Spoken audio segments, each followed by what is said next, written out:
Nakatakla nga moabot sa Davao City ang sikat nga bowling player sa kalibutan nga si Paing Nepomuceno. Kini aron mo tambong sa 18th Davao 10-Pin Bowling Association kon Datba Kadayawan 2026 nga ipahigayon sa usa ka mall sa Lanang Davao City karong maabot nga Agosto 16. Sumala pa ni Rameses Tangkontian, ang presidente sa Datba, nga dako ang mahatag nga inspirasyon ang presensya sa 4-time world champion nga si Paing Nepomuceno ngadto sa mga partisipante aron mas mag-excel pa sa maong dula.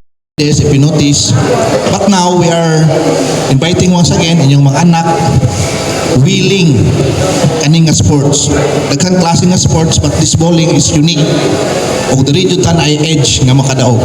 Nasayran nga na sa kapin 150 ka mga entries ang musalmot sa mga torneo alang sa nagdang kategorya sama na lamang sa Mixed Masters, Mixed Classified, Mixed Seniors ug Mixed Novice. Din agpaabot ang mga dagkong cash prizes, trophies ug medals alang sa mga mananaog. Gilaw man nga pinaagi sa mga prestigyosong torneo, mas mapalambo pa ang interes sa mga batanong Davaoenyo sa bowling o makadiskubre og dugang pang talento nga posibleng mo representar sa nasod sa maabot nga mga kompetisyon.